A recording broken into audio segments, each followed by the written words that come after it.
السلام علیکم ناظرین، ویڈیو کو لائک کریں، چینل الصلاة کو سبسکرائب کریں۔ والسلام عليك يا حبيب الله.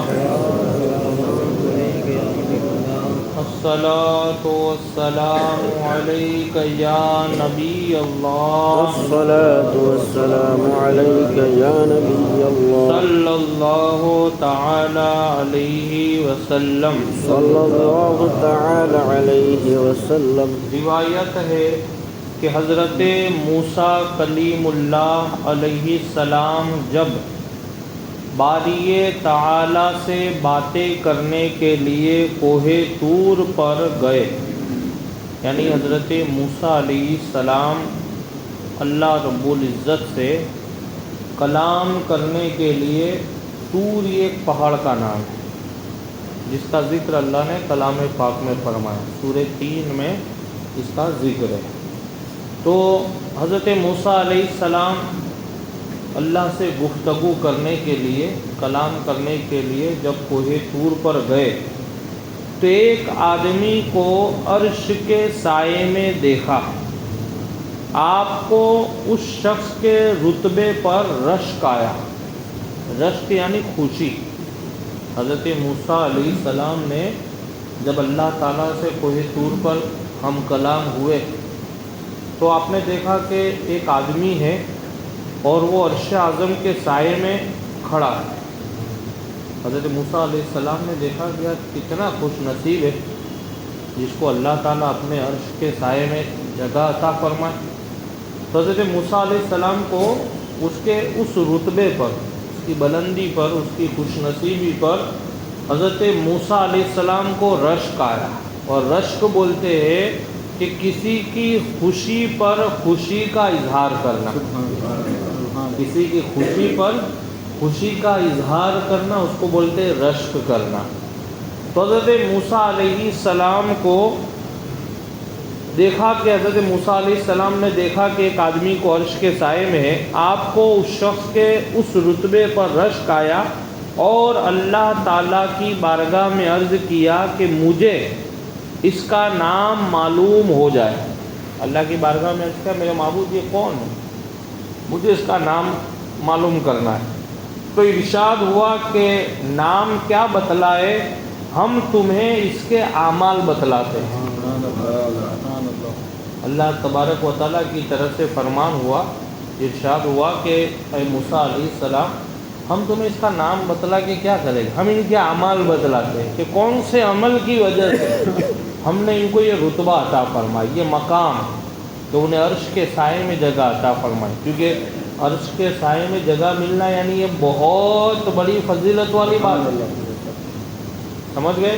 میدان قیامت میں جب سوا نیزے پر سورج ہوگا، ہر طرف گرمی گرمی ہوگی، دھوپ ہی دھوپ ہوگی، اس وقت عرش اعظم کے سائے کے سوائے کوئی سایہ نہیں ہوگا۔ عرش اعظم کے سائے کے سوائے کوئی سایہ نہیں ہوگا۔ جیسے یہاں گرمی ہوتی ہے تو ہم تلاش کر لیتے کہ فلاں دیوار کی آڑ میں آپ کھڑے ہو جاؤ، یا فلاں چھپرے کے نیچے آپ کھڑے ہو جاؤ، یا مکان کی آڑ میں آپ کھڑے ہو جاؤ، یا کہیں بھی آپ چلے جاتے ہو جہاں سے اپنے آپ کو دھوپ سے آپ بچا سکتے ہیں۔ لیکن میدان محشر میں سایہ عرش اعظم کے سوائے کوئی سایہ نہ ہوگا۔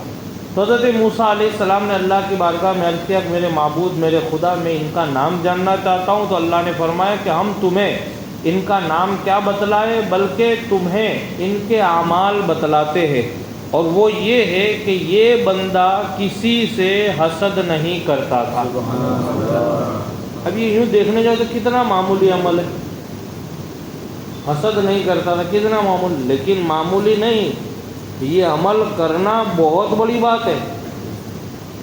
یہ عمل کر سننا، یہ میں نے بیان کیا، آپ نے سن لیا، بہت آسان ہے، لیکن یہ عمل کرنا کہ اپنے آپ کو کسی سے حسد نہ ہو، اس پوزیشن میں لا کر کے کھڑا کرنا، یہ بہت ضروری ہے۔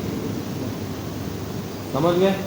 آج ہر بندہ بولتا ہے مجھے کوئی حسد نہیں، کسی سے پوچھنے کا نہیں، آپ اپنے آپ سے پوچھ لو کہ میں کسی سے حسد رکھتا ہوں کہ نہیں۔ آپ کا ضمیر ہی آپ کو کہہ دے گا ہاں فلاں فلاں سے آپ کو حسد ہے۔ تو یہ عمل اپنے اندر، اس عمل کو پیدا کرنا، یہ بہت بڑی بات ہے۔ کیونکہ آج کسی کو کسی نہ کسی سے کہیں نہ کہیں حسد، جلن، کپٹ، کینہ ہے ہی، اور وہ چیز ایسی ہے کہ جو اس کو ہر رتبے سے روک دیتی ہے۔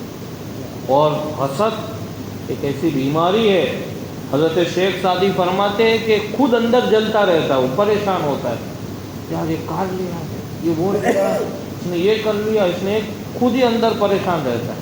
تو اس سے بچانا یہ بہت بڑا کام ہے، اور اتنا بڑا کام کہ آپ نے روایت میں سنا کہ حضرت موسیٰ علیہ السلام نے ایک آدمی کو دیکھا عرش کے سائے میں، تو اللہ نے فرمایا کہ اس کا ایک عمل تھا، اور وہ یہ تھا کہ اس نے کبھی کسی سے حسد نہیں کیا۔ تو حسد سے بچنا اور بچانا یہ بہت بڑا عمل ہے۔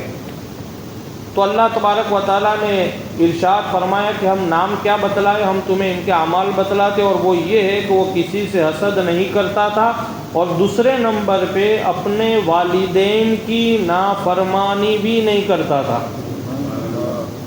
یہ بھی بہت بڑا عمل ہے، یہ بھی سننے سنانے میں بہت آسان ہے۔ ماں باپ کی سنا کرو، ماں باپ کے ساتھ بھلائی کرو، ماں باپ بہت افضل، یہ ہو گئے، یہ بہت آسان ہے۔ آپ نے سن لیا، میں نے بول لیا، لیکن کر کے، کیونکہ ضعیفی میں جب ماں باپ پہنچتے تو ان کے جو برتاؤ اور ان کے جو ساری جو اخلاق کردار ہوتے ہیں وہ ایک الگ ٹائپ کے ہوتے، اور اس کو برداشت کرنا یہ بہت بڑی بات ہے۔ ہم کیا کرتے معلوم ہے، دیکھا کہ بھائی ہمارے ماں باپ ہے، حالانکہ یہ سارا ذہن کی بات ہے۔ جیسے میں ہوں، میرے ماں باپ ہے، اب دیکھا کہ لوگ مہمان میرے وہاں آ کے بیٹھے ہیں، وہ ان کے بڑھاپے والی بات کرتے ہیں، تو ہم کیا کرتے ہیں، غصہ کرتے ہیں۔ کیا کرتے ہیں، غصہ کرتے ہیں۔ حالانکہ ایک زمانہ ایسا ہوتا ہے کہ جب ہم چھوٹے ہوتے، کوئی اچھی محفل میں وہ لے کے ہم کو جب جاتے تو ہم نے ایسے ایسے کام کیے جن کی وجہ سے ان کو سننا پڑا ہے، لیکن وہ کیا کہتے ہیں، نہیں میرا بچہ ہے، اس کو پتہ نہیں چلتا، یہ نادان ہے، اس کو سمجھ نہیں ہے، ابھی ان پڑھ ہے، یہ ہے وہ ہے، نادان ہے، سمجھے۔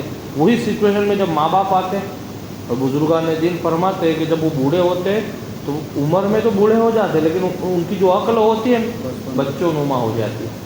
جس طریقے سے بچے کرتے اس طریقے سے ان کے، اب اس سچویشن میں، اس پوزیشن میں اور اس عمر میں ماں باپ کو سنبھال، ایسے ہی میرے آقا نے تھوڑی فرمایا کہ جس نے اپنے ماں باپ کو ضعیفی میں پایا اور ان کی خدمت کی تو آقا فرماتے ہیں اس کے جنتی ہونے کی میں ضمانت لیتا ہوں۔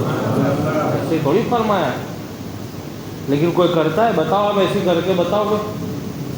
یہ بھی سوال آپ اپنے ضمیر سے کر لو، ایک بار کرو۔ کہیں نہ کہیں ہم خطا کر بیٹھے، کہیں نہ کہیں اپنے ماں باپ پہ ہم غصہ کر کے بیٹھے ہوئے۔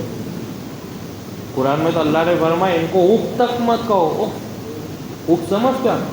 جیسے ہوتا ہے، جیسے مان لو کہ حافظ صاحب بیٹھے، اب حافظ صاحب نے جلدی جلدی میں اٹھنے میں گئے، انہوں نے سب مجھے ٹھوکر لگی، اف، اس کو بولتے اف، یعنی تھوڑی سی بھی کراہت کا اظہار نہ کرنا، اس کا نام ہے اف۔ لیکن ہم تو کتنا کرتے ہیں، آپ پوچھیں اپنے ضمیر سے، پوچھ لو ایک بار۔ سرکار نے فرمایا بوڑھاپے میں پا کر کے اگر تم اپنے آپ کو جنتی بنا نہیں سکتے ہو تو وہ اولاد سے بڑا بدنصیب کوئی نہیں ہے۔ اس لیے تو حضرت موسیٰ علیہ السلام نے جب اللہ رب العزت کی بارگاہ میں کیا، مولا یہ کون ہے جس کو عرش کے سائے میں، اس کے اندر اس کے کچھ اعمال تھے، اس میں سے پہلا عمل یہ تھا کہ کسی سے حسد نہیں کرتا، دوسرا عمل کہ یہ اپنے والدین کی کبھی نافرمانی نہیں کرتا تھا، اور تیسرا عمل چغل خوری نہیں کرتا تھا۔ یہ بھی ایسا عمل ہے، چغل خوری سمجھتے ہو؟